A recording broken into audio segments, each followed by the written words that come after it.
Alternate realities and parallel dimensions have been popular since the beginning of science fiction. Tonight, for your viewing pleasure, the Anti-Gravity Gallery is proud to present alternate realities and crossovers. I'm Nick in the world of the weird. We've got Amalgam, What If from Marvel, and Elseworlds from DC. I'm Jamie. Toto, I don't think we're in LA anymore.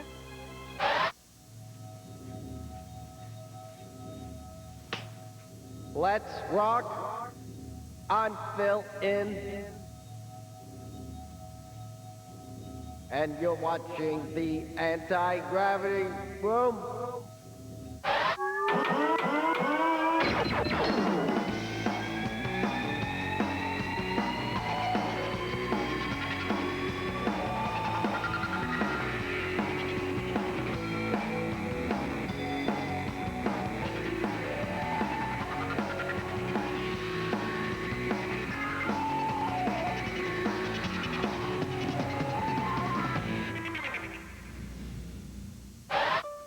Billy Tucci has a project in the works called the Unitas Project.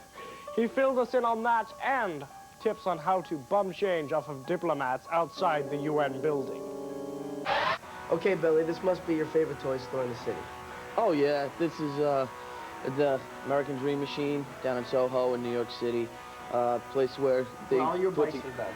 Yes. The Mark and a bunch of the guys here, they actually, put it together from ground up. There are rumors going about this huge crossover between you and someone else. Well, what I'm doing is Jim Lee and I have actually put together something called the Unitas Project, Unitas Entertainment, and they're going to be a series called Battle Books.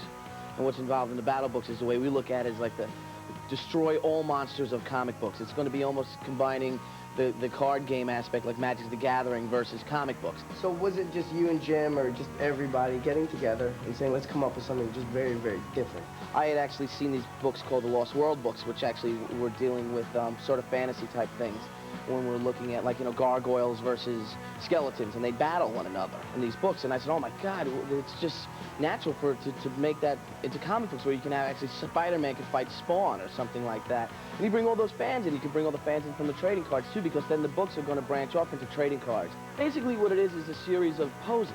So you'll have on page 1, you'll have Thor throwing a left hook. Page 2, he's getting an arm wound. Page 3, he's ducking. Page 4, he's hitting you with his hammer. And page 5, he's running away. And what you do is you have 32 pages of this book, all different positions, and you use that as a strategy against one another, and the same thing with She. So it's these beautiful, gorgeous pages of artwork, and we can get the top artists in the industry, and it's also a great way to introduce new characters into comic books. And this time, for the first time, it's the fans that actually determine what's going to happen, because it's the person who's reading the book and playing the game. And you're the one who determines the outcome of this game and who wins and who loses, or if it's a tie or what. And so I think it puts more power in the hands of the readers. Like I said, we love to coin it as the destroy all monsters of comic books and the ultimate comic book crossover, which doesn't infringe on anyone's universes. It doesn't turn people off because it's fun. It's a fun means. It's a game, but it's a comic book. Games are the best way to escape from the daily grind. The #1 game right now, and for the past 3 years running, is Magic the Gathering. The new game on the rise is Heavy Gear. Learn how these guys earn 40 grand a year playing games. I myself managed to parlay my skills at Boggle into a lucrative career. Come on, try your luck. My name is Paul McCabe. I'm a first-year engineering student at the University of Toronto. I've made about $40,000 US playing Magic. I started playing Magic when a friend of mine introduced me to it. He picked up the game at a gaming convention, and it sort of caught on around our school. Basically, it's a game where you and your opponent are each wizards, and you cast spells with the intention of killing each other. It's a lot like Dungeons and Dragons. It takes a lot of ideas from there. Competitors, time is up. 1 hour is now elapsed. A lot of the cards are worth a lot of money, and there's a large collector's market. These are called moxes around here. They're worth about $150 each, about. And this is a Black Lotus, which is generally the most valuable card in the game. It's worth maybe $250.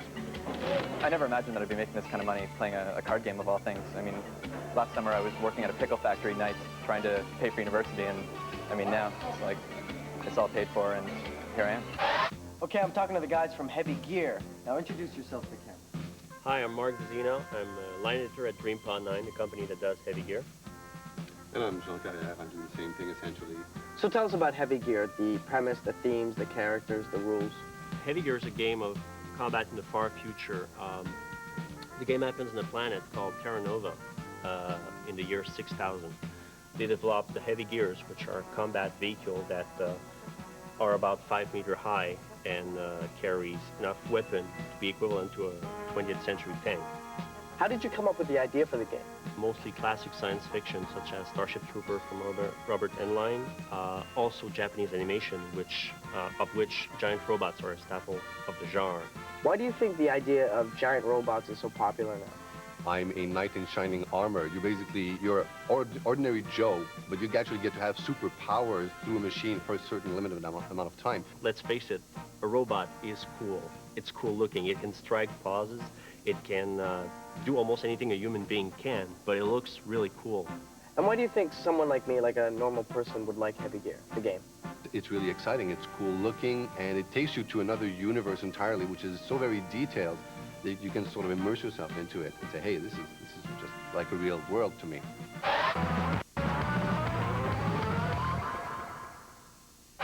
Okay, I'm here at Don Hills, New York City with Moby of Moby.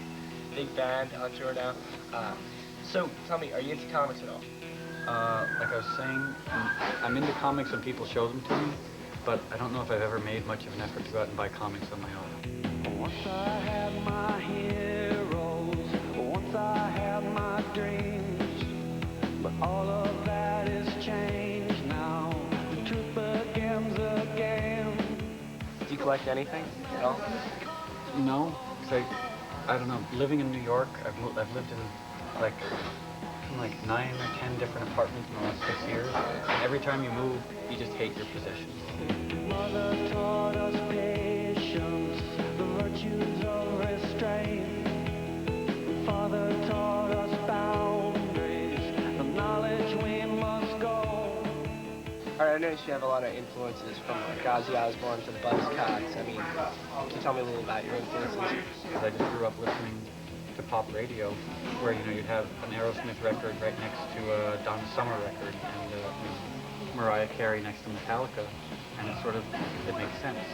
So why discriminate between any of it? Because it's all just music, and there are a lot more important things in the world to get worked up about than distinctions between music.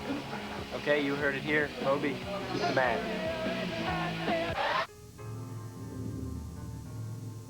What if?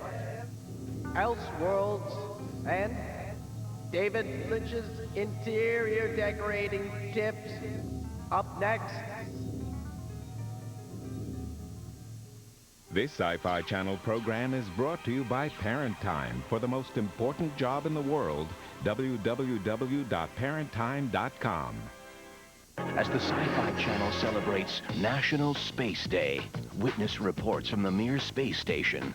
See how we'll tame the heavens in living and working in space with Oscar winners Billy Bob Thornton and Kathy Bates.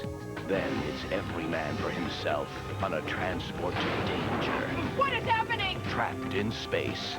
The Sci-Fi Channel celebrates National Space Day. Begins Thursday, May 22nd at 8 p.m.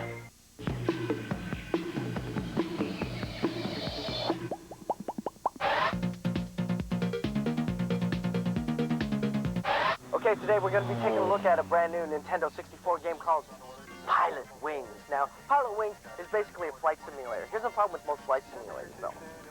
Flight simulators are boring. You fly the plane, then you fly the plane, then you fly the plane. Pilot Wings attempts to be something a little bit different, though.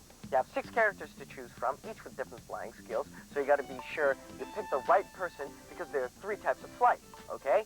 There's the hang glider, and basically with the hang glider, you're left to the mercy of the wind. You follow certain thermal currents to take you up, and you get to take pictures of certain landmarks and things like that to get points. Really, the hang glider's boring, so I wasn't a big fan of the hang glider. Now, there's also a rocket belt.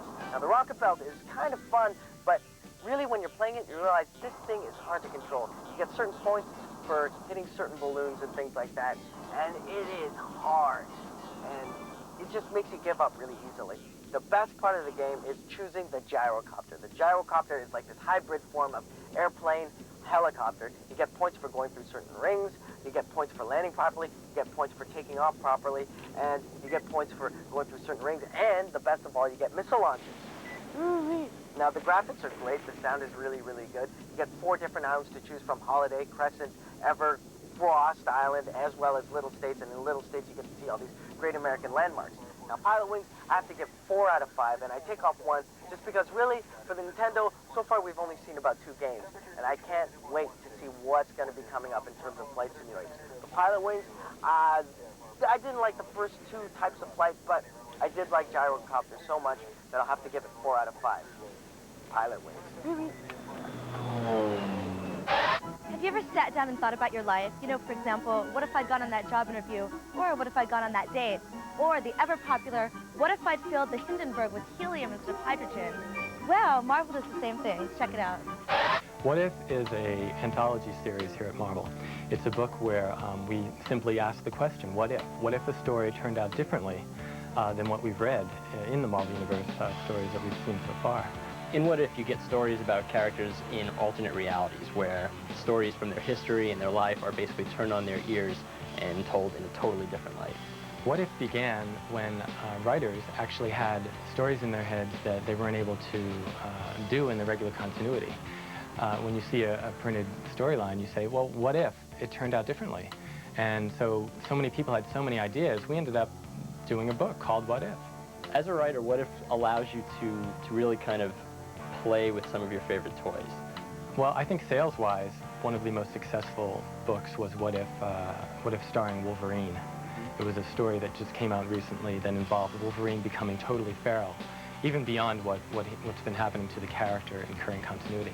I think the big appeal about a book like What If is that since you can tell alternate reality stories, something that had a sad ending can have a happy ending. One of my all-time favorites was the Arachnomorphosis issue. It was written by Ben Robb and drawn by Ariel Olivetti. Peter Parker doesn't become Spider-Man. He has a son who turns out to be a mutant, and ultimately it's a father-son bonding story. And it was actually an inspiration for the new feel for the book. We've gone with a kind of a Marvel Universe, the dark side, and we now do stories that are very spooky and have a twist ending. There was one What If that did a crossover between our real reality and the Marvel Comics What If reality, where the original Marvel bullpen, Stan Lee, Jack Kirby, Saul Brodsky, and Flo Steinberg became the Fantastic Four. And it was possibly one of the most fun, offbeat stories that Marvel's ever done. What if Anti-Gravity Room interviewed me? Well, I think they... Oh, actually, hang on. What did Ben say? There'd be a lot of rambling, a lot of babbling. It'd be probably pretty embarrassing for me, but I'd be happy to do it. Elseworlds is a series where DC takes an alternate look at some of their more popular characters. Stories like Batman taking on Jack the Ripper, Superman's ship crash landing in Russia, or perhaps the most terrifying of all the worlds, the world where cheese slices are not individually wrapped. What the series is about is taking the idea of a hero and changing its context, putting it in a science fiction world or a historical world. First Elseworlds was Gotham by Gaslight. It wasn't created as an Elseworlds, but it seemed like such a good idea that we decided to take the basic idea of Gotham by Gaslight, one of our heroes in a different time and place, and make a series of it. With regard to Elseworlds, the only rule is it can't be too close to our present continuity. We would not want an Elseworld story that was based on Bruce Wayne never meeting Alfred, for example. That's our Bruce Wayne, that's our Gotham City, that's our world. If Alfred had lived in Shakespeare's time and had decided to become Batman, that would be a good Elseworlds. Maybe a better one would be that if Shakespeare decided to become Batman in Shakespeare's time, that would be an Elseworlds. Elseworlds are exactly what they say they are. That's not an alternate reality. It is a story about this character if this character had existed in another time and place. This just in. Madman of Steel, the last son of Krypton, meets that guy with the red lightning bolt on his chest in Superman Madman Hullabaloo. Watch for it. jack in. DC's Mike Carlin and our own Nick Scolar will be chatting online on Friday, May 16th at 6 p.m. Eastern Time. For further information, check out the stuff at the bottom of the screen. A new Dark Avenger is righting wrongs. Dragon Wing takes flight in a post-apocalyptic Chinatown, coming from Caliber. The return of Amalgam, and prove that Mike Carlin not only killed Laura Palmer, but also shot JR. Wow. Wow.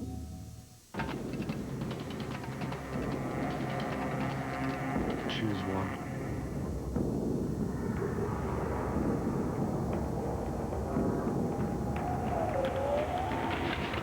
Powerade. Power to working muscles when you need it. I am not done. Introducing Jagged Ice, the new flavor from Powerade. Break one open. The critics have declared The Fifth Element is Star Wars for the 90s. Hang on. It's a sky-high sci-fi entertainment thrill ride. Any survivors? A super galactic fantasy adventure. It's just like driving a cab. A jaw-dropping, mind-blowing epic. Let's see it. 4 stars, exciting and fun. The first big blast of the summer is here. Bruce Willis. The Fifth Element, rated PG-13. Now playing in theaters everywhere.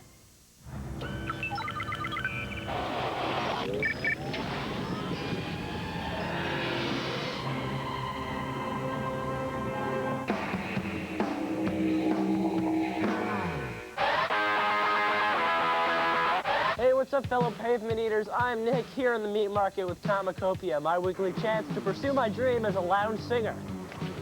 First up this week, Spider-Boy Team Up #1. This is one of the new Amalgam books produced by Marvel and DC. It crosses both the wacky teenage antics of Superboy with the superhero fun of Spider-Man. Keen. This time, Spider-Boy finds himself thrust into the future by the Legion of Galactic Guardians 2099. Things proceed to unravel as our heroes find themselves in a time loop reminiscent of Marvel's Infinity War. The story ends with Superboy and Spider-Man almost being separated, but being saved by the efforts of Spider-Boy 2099. The art and story here are very traditional. They make it look like Stan Lee and Jack Kirby somehow got together to make this book. This is one of the best Amalgam titles I've read yet, and I give it 4 out of 5 Gs on the anti-gravity scale. Next up, Prophet Cable #1. Okay, here's the Image version of a Marvel crossover, Prophet meets Cable. I will say I like this book a lot more than I thought I would. The story involves Cable's search for a kidnapped comrade. He goes after Prophet for this crime, but he soon learns that he has been deceived by Crypt. The story finishes off with a big fight between Image and Marvel super-type guys. The story by Rob Liefeld is pretty good. Since he's worked on both characters before, he seems to know how to connect them. The art is also cool. Believe it, you can tell Cable and Prophet apart. If you're in a super crossover mood, then you should check this out. I give it 3 out of 5 Gs. Next up, Titan, Scissors, Paper, Stone. This is an Elseworlds tale that takes everyone's favorite superhero team and manganizes them. I've got to say they did this wonderfully, right down to the overexcited anime-type dialogue. This is a coming-of-age story that puts our heroes against blob-like creatures, much like the end of Akira. The writing is great, and the art is spectacular. Some of the explosions look like they are taken from animation cells right out of an anime movie. This is a must-read for fans of the Titans or Elseworlds. I give it 4.5 out of 5 Gs on the anti-gravity scale. Well, that's it for Comicopia. Ooh, yummy. DC and Marvel have done it again. 2 realities collide in Amalgam 2. Next year, Marvel is going to have a giant crossover with Fantagraphics, and we'll finally see if the guys from Love and Rockets can kick the X-Men's butt. A lot of people are asking me to tell them about the new Amalgam books, the joint smooshed universe between Marvel and DC Comics characters. We are returning to several of the characters that people didn't get enough of the last time. Spider-Boy, who had his own title last time, will now be a character in Spider-Boy Team Up, which will feature him and more characters than you can ever imagine amalgamated in one place. The Legion of Superheroes and the Guardians of the Galaxy will combine to become the Legionnaires of the Guardians Galaxy plus 10 2099. The Iron Lantern concept, it really combines Green Lantern and Iron Man in a way that only Kurt Busiek could think of, and the minute we finished Amalgam last year, Kurt was online suggesting Iron Lantern, so that was probably the first approved amalgam of this go-around. Magneto is back with his Magnetic Men to do another adventure because the world had not seen enough of those characters. This year we've added a couple of new wrinkles. Lobo the Duck will be making his first appearance, and some people hope his last appearance. But it's definitely a great combination of all the elements that make you love Howard the Duck and loathe Lobo the Zarnian. The main reason we're doing Amalgam again is that every single person involved last year had the most fun they've had in comic books in years. And that includes the editors, that includes the writers and artists, and thank God that included you guys, the readers. It really got a lot of attention. It was the surprise of the Marvel versus DC storyline that we hoped it would be. And this year, we're just literally answering everyone's demands for more.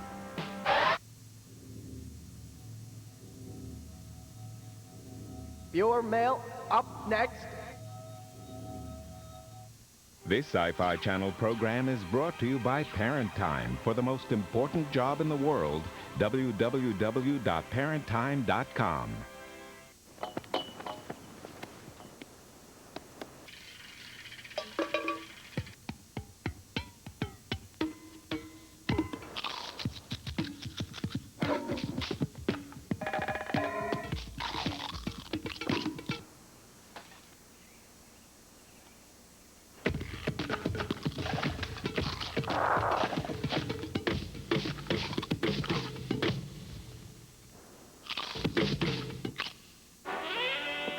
I'm going bowling.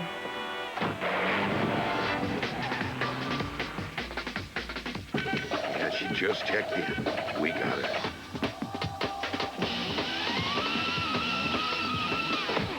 Sharon, you chose this over me? It's not about you, Charlie. It's about fish. She's got a point. Fish and more. Sometimes nothing else will do. Long John Silver's, the meal you've been missing.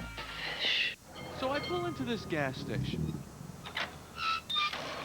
Oh, classic oversqueeze. Watch this. Release the hounds.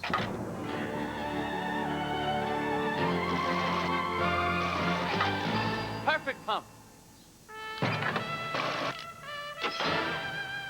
2037. Even at the gas station, you can do more with the American Express card.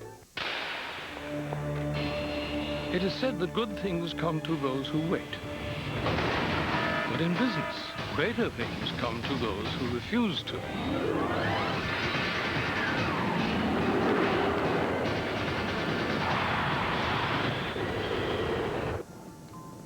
And for people like these, an incredible weapon has been created. Velo from Philips Magnavox. Windows, email, internet. The power of a computer in the palm of your hand. Every day, I try my best to meet the challenges that come with doing the toughest job in the world. That job isn't being president, it's being a parent. It's tougher than ever to be a good parent. It's a job that none of us can do alone. That's why 350 wonderful organizations have come together to create the Coalition for America's Children, to help parents raise good kids. The Coalition knows hundreds of ways you can help. We hope you will contact the Coalition soon. Thank you.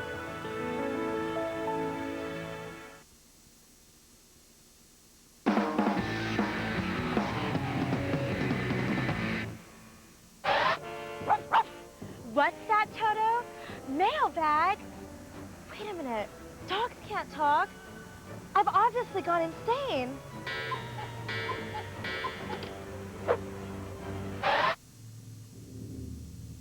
Someone with no name rights? Don't even think of getting a larger budget.